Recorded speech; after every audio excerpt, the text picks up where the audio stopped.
Keluarga yang dikasihi dan yang diberkati oleh Tuhan Yesus Kristus, sebelum kita membaca Alkitab dan merenungkannya, mari kita berdoa.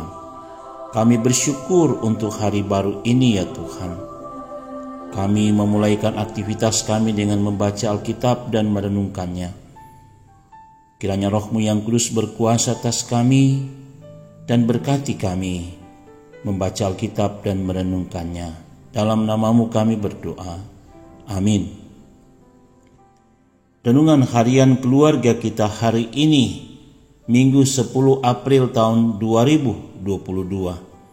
Firman Tuhan dari Injil Lukas pasal 23 ayat 33 demikian. Ketika mereka sampai di tempat yang bernama Tengkorak, mereka menyalibkan Yesus di situ dan juga kedua orang penjahat itu, yang seorang di sebelah kanannya dan yang lain di sebelah kirinya. Tema renungan harian keluarga kita hari ini adalah Yesus disalib. Keluarga yang dikasihi dan yang diberkati oleh Tuhan Yesus Kristus, penyaliban adalah suatu bentuk eksekusi yang paling keras, mengerikan, dan rasa sakitnya luar biasa. Penyaliban didahului dengan dicambuk, ditelanjangi, dihina, diludahi, dan diolok-olok. Pada zaman Romawi, seseorang yang biasanya terhukum diharuskan memikul salibnya sendiri ke tempat penyiksaan dan kematiannya. Memikul salib hingga tiang yang panjang terseret-seret di belakangnya sepanjang jalan, dan ada yang tiangnya yang panjang ke muka sehingga tidak kena ke tanah. Dengan memikul salibnya, itu berarti ia menyetujui hukuman yang dijatuhkan atasnya. Yesus disalibkan di tempat yang dinamakan Tengkorak. Sungguh kejam hukuman itu, dan Yesus disalibkan bersama dua penjahat atau di antara kedua orang penjahat. Yesus diperlakukan sebagai seorang pemberontak dan juga terhitung di antara mereka, malah yang terburuk. Walaupun Yesus tidak melakukan pelanggaran atau kesalahan seperti kedua orang penjahat, tetapi Yesus disalibkan. Ia dicela karena perbuatan baik yang ia lakukan dan mereka menyalibkan dia. Yesus tidak bersalah, tetapi menerima penyaliban yang paling mengerikan. Keluarga Kristen diajak untuk memahami bahwa Yesus benar-benar tersalib sekalipun tidak bersalah.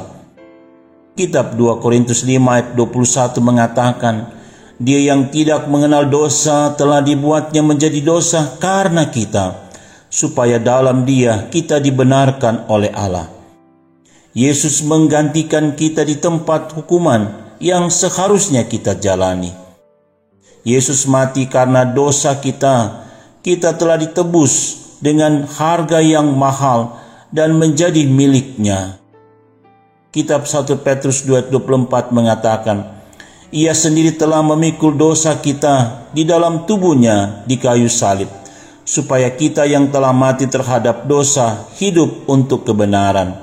Oleh bilur-bilurnya kamu telah sembuh. Oleh karena itu, yang percaya dan menerima Yesus hendaklah meninggalkan dosa dan kehidupan dalam kebenaran. Penyaliban Yesus menjadi berita penghiburan bahwa Tuhan sangat mengasihi kita dan telah rela berkorban memberi dirinya untuk menebus dosa agar kita selamat. Oleh karena itu, keluarga Kristen terpanggil untuk siap menderita sekalipun melakukan kebaikan.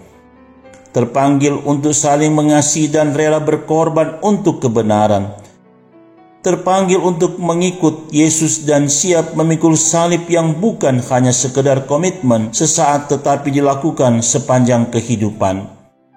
Injil Lukas 9 ayat 23 mengatakan, Katanya kepada mereka semua, Setiap orang yang mau mengikut aku, ia harus menyangkal dirinya, memikul salibnya setiap hari dan mengikut aku. Hendaklah kita menghargai penyaliban Yesus atau pengorbanan Yesus dengan mewujudkan hidup yang berkenan kepada Tuhan. Amin. Mari berdoa. Ya Tuhan, ajarlah dan mampukan kami untuk menghargai pengorbanan Yesus yang tersalib tanpa salah untuk menebus dosa-dosa kami. Dalam nama Tuhan Yesus. Amin.